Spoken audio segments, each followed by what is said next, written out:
Assalamualaikum warahmatullahi wabarakatuh. Perkenalkan, kami dari kelompok 9 yang beranggotakan saya, Septi Dulestari dengan NIM 101-200-238 dan rekan saya, Rizky Saputra dengan NIM 101-200-231. Di sini kami akan mempresentasikan mata kuliah kewarganegaraan yang bertemakan HAM atau Hak Asasi Manusia. Sebelum kita membahas lebih jauh lagi mengenai HAM, apa yang kalian ketahui tentang HAM? Ya, benar sekali.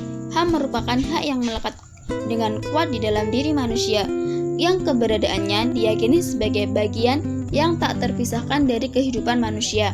Pada hakikatnya, HAM telah ada sejak manusia lahir di muka bumi ini.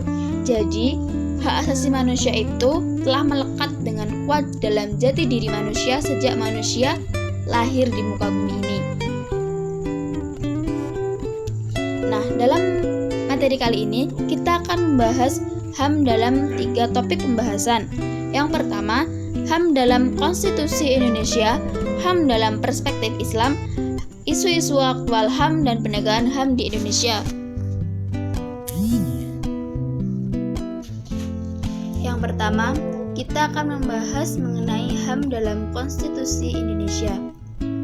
Dalam perkembangan kehidupan berbangsa, konstitusi merupakan pilihan terbaik dalam memberi ikatan yang ideologis antara yang berkuasa dengan yang dikuasai, yaitu rakyat. Konstitusi sendiri hadir sebagai kata kunci kehidupan masyarakat modern. Sebagai bagian yang terpenting dalam kehidupan bernegara, konstitusi sekaligus mencerminkan hubungan yang signifikan antara pemerintah dengan rakyat, karena konstitusi berisikan poin-poin mendasar dalam kehidupan berbangsa dan bernegara, tidak terkecuali persoalan HAM. Istilah HAM muncul sebagai produk sejarah yang pada awalnya adalah keinginan dan tekad manusia secara universal agar mengakui dan melindungi hak-hak dasar manusia sebagai bagian dalam kehidupan bermasyarakat dan bernegara. Maka penegakan HAM sangat tergantung dari konsistensi lembaga negara.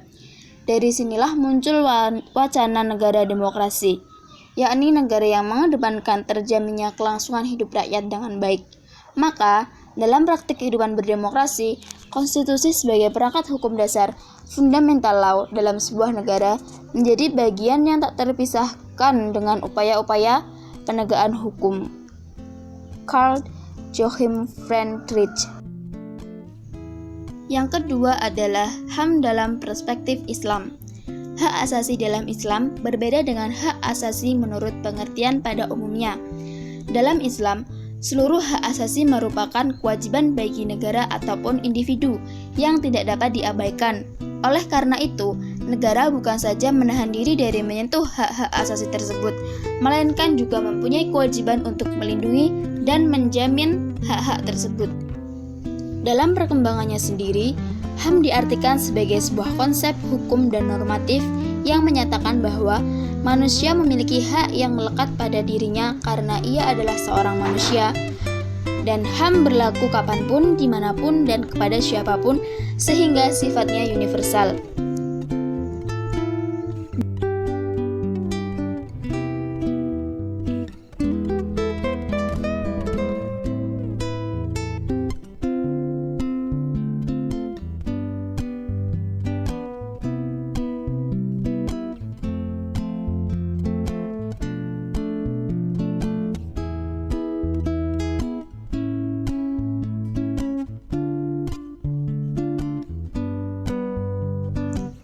Yang terakhir adalah isu-isu aktual HAM dan penegakan HAM di Indonesia. Isu hak asasi manusia menjadi isu yang sangat terpenting bagi Indonesia. Berbagai upaya jaminan atas perlindungan dan pemenuhan hak asasi manusia terus dilakukan dengan berbagai instrumen hukum internasional maupun nasional. Edisi kali ini menghadirkan berbagai isu-isu kontemporer berkaitan dengan hak asasi manusia di Indonesia dalam berbagai perspektif. Seperti halnya, yang pertama, arah politik hukum kebijakan perlindungan hak asasi manusia di Indonesia. Yang kedua, penangkapan pelaku tindak pidana terorisme dalam perlindungan hak asasi manusia. Yang ketiga, implementasi nilai-nilai HAM universal berdasarkan Universal Declaration of Human Rights di Indonesia. Penegakan HAM di Indonesia. Pelaksanaan hak asasi manusia di Indonesia dianggap kurang terlaksana dengan baik dalam rangka memberikan jaminan perlindungan terhadap hak asasi manusia dan menangani masalah-masalah yang berkaitan dengan penegakan hak asasi manusia. Pemerintah telah melakukan langkah-langkah, antara lain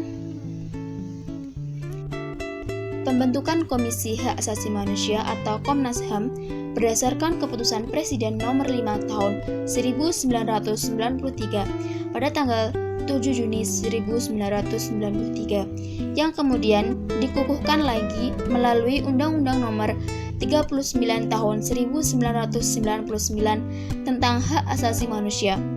Penempatan Undang-Undang nomor 26 tahun 2000 tentang Pengadilan Hak Asasi Manusia, pembentukan Pengadilan Hak Asasi Manusia ad hoc dengan keputusan Presiden.